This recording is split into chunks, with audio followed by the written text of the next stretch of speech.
Assalomu alaykum hurmatli o'qituvchilar. Bugun biz sizlar bilan xalqaro sertifikat savollarini ko'rishda davom etamiz. Bu savollarimiz ikkinchi modul Key application'ga tegishli bo'lib, amaliy topshiriqlar ofisda simulyatsiya qilingan topshiriqlardan ko'rib o'tamiz. Demak, delete column from table, ya'ni bu yerda biza column ustun o'chirishimiz kerak C ustunda. C ustunda tanlab olamiz va delete tugmachasini bosamiz. Mana o'chdi. Endi next bosib tekshirib ko'ramiz. Mana bizning javobimiz to'g'ri ekan. Xo'p, demak, imtihon jarayonida, imtihon jarayonida bu savollar xuddi simulyatsiya qilib bajarib ko'rsatmasligingizlar mumkin, lekin mana shu explanation joyidagi mana bu tartiblab chiqishlaringiz ham mumkin. Ya'ni savol shu tarzda kelishi ham mumkin. Bu yerda misol uchun columnsini siz sudrab borib qo'yib yoki tartiblab qo'yib chiqadigan test bo'lishi mumkin, yoki select tanlaydigan, mana bu joyda nima kelishini tanlaydigan, whomning o'rniga nima kelishini tanlaydigan, kilsning o'rniga nima kelishini tanlaydigan, deletening o'rniga nima kelishini tanlaydigan, ya'ni tanlovchi test bo'lib ham kelishi mumkin. Shu sababli bu test savollarining barchasi va mana bu explanationlarning hammasini mana maxsus guruhimga tashlab boraman. Bu guruhga a'zo bo'lish uchun Telegramdan men bilan bog'lanishingiz mumkin. Demak, next tugmachasini bosib keyingi savollarni ko'rib chiqamiz. Bu savolda nima deyilgan? Biza mana bu so'zni, lerji so'zni mana bitta katakda joylashgan ekan, mana A1 katakka joylashgan deyilgan. Bizlar merge center orqali A1 dan D1 katakgacha merge center qilishimiz kerak ekan. Buning uchun A1 katakda fokus berib olib, D gacha mana belgilab olamiz va to'liq belgilashni bosib mana to'liq merge center qilib oldik. Demak, next tugmachasini bosib tekshirib ko'ramiz.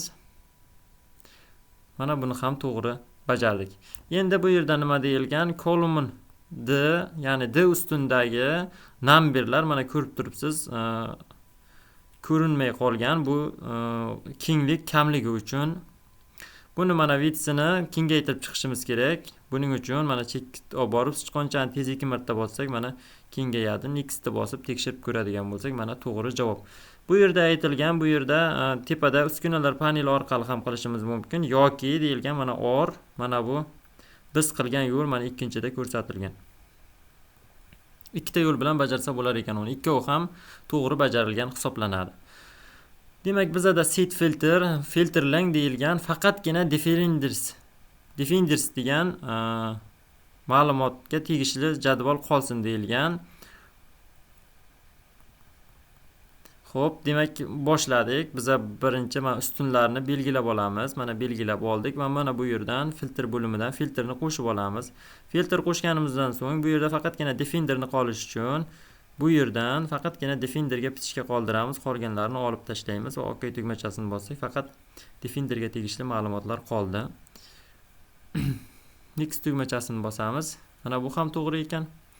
Demak, keyingi savol, funksiya yozishimiz kerak ekan. Bu yerda funksiya yozishimiz kerak. Qanday?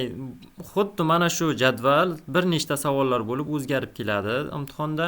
Ayrimlarida mana bu yerda ism keltiriladi. Birorta ismning barcha ish haqlarining yig'indisini hisoblang deydi. Ayrimlarida mana bu ustunlarning, kvartir ustun yoki ikkinchi, uchinchi ustunlarning yig'indisini hisoblang deydi va o'rtacha ish haqqini hisoblang deydi.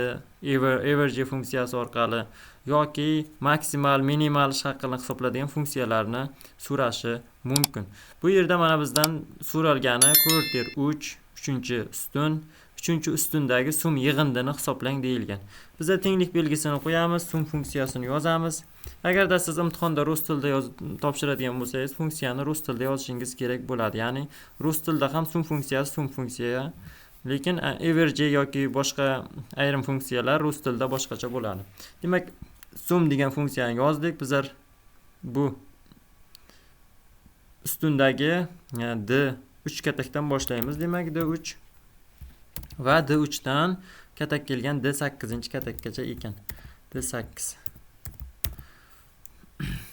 Mana javobni kiritdik. Next tugmachani bosamiz. Mana katta harfda kiritsak ham bo'lar ekan. Next.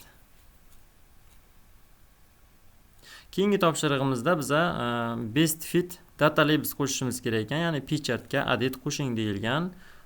Xo'p, demak buni tanlab olamiz pichartni va edit chart elementni bosamiz va data labels dan bu yerdan best fitni tanlab mana qo'shib qo'yamiz va next tugmachasini bosadigan bo'lsak, bu ham to'g'ri.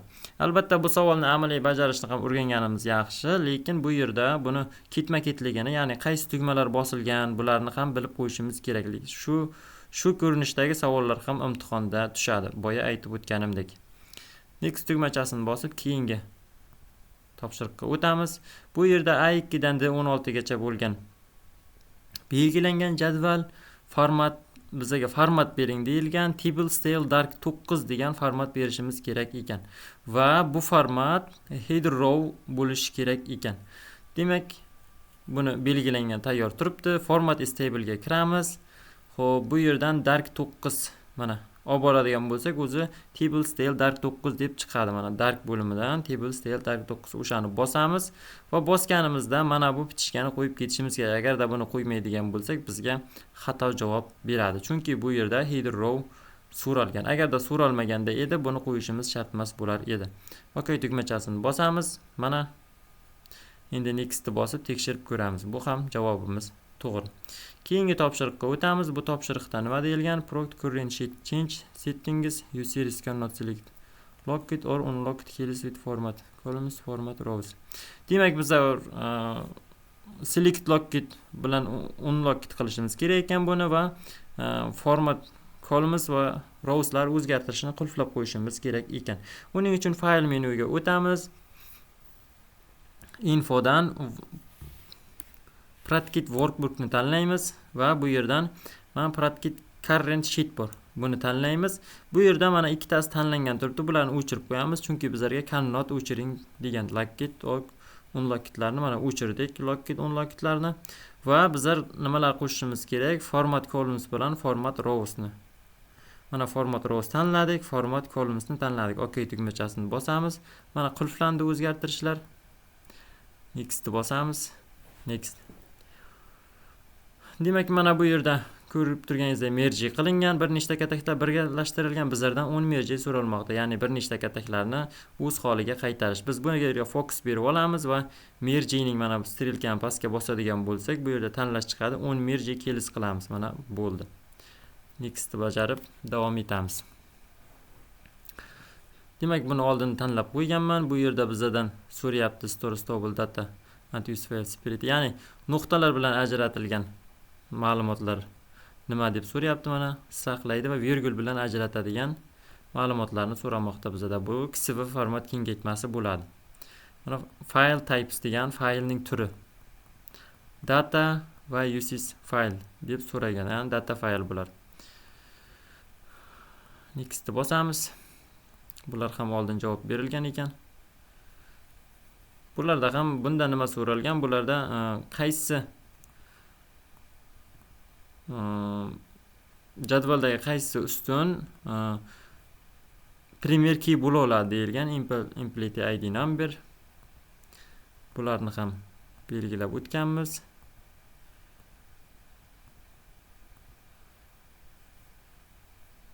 Demak, PowerPointga tegishli savollardan ham bir nechta ko'ramiz. Edit deyilgan qo'shing. Edit cut, ya'ni transition cut degan transition qo'shishimiz kerak ekan va uning davomiyligi 1,5 sekund bo'lishi kerak ekan. Demak, va bu L slides deyilgan, ya'ni barcha slaydlarga buni joriy qilishimiz kerak ekan. Demak, transition qo'shishni boshladik. Cutni tanlaymiz. Bu yerdan sekundini 1,5 sekund qilamiz mana. 1,5 va Apple to All ni bosib qo'yishimiz kerak. Mana barcha nimalarga joriy qilindi. Barcha slaydlarga next tugmachasini bosamiz. Demak, bu yerga set joylashtiring. Photo JPG documents folder background for slide 1. Demak, birinchi slaydga backgroundiga mana shu rasmni qo'yishimiz kerak ekan. Slide 1 ni tanlab olamiz. Desigingga o'tib, customizdan format background tanlaymiz. Bu yerdan picture or texture file bo'lishi kerak va faylni tanlaymiz. Bu yerdan photo JPG mana va insertni bosadigan bo'lsak, mana orqa fonga qo'yildi u rasm. Keyingisiga o'tamiz. Keyingisida nima deyilgan? Xo'sh, change your settings to disconnect your second monitor. Demak, biz ham monitorni uzishimiz kerak ekan. Monitorni uzing deyilgan. Qo'shimcha monitorni uzishimiz kerak ekan.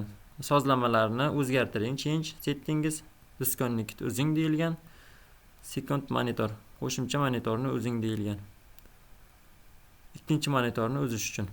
Endi start menusini bosamiz bu yerdan. Settingsga kirib, sistemga kirsak, mana displayda bu yerdan multiplay display ko'rsatilgan, ya'ni ulangan ekranlar ko'rsatilgan. Bu yerdan faqatgina show only birda tanlab qo'yamiz va keep changesni bosamiz, ya'ni bitta monitor bo'ldi. Endi next tugmachasini bossak, mana javob to'g'ri.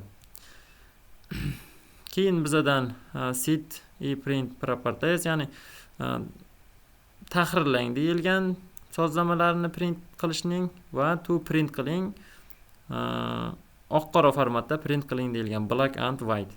Demak, file menusiga o'tamiz, printni bosamiz, bu yerdan colorni pure black and white da tanlab qo'yamiz va printni bosib qo'yamiz. Next tugmachasini bosamiz.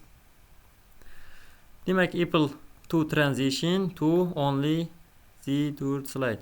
Ya'ni faqat 4-chi slaydga cut transition qo'shishimiz kerak ekan. 4-chi slaydni tanlaymiz, transitionga kirib cutni tanlaymiz. Bo'ldi.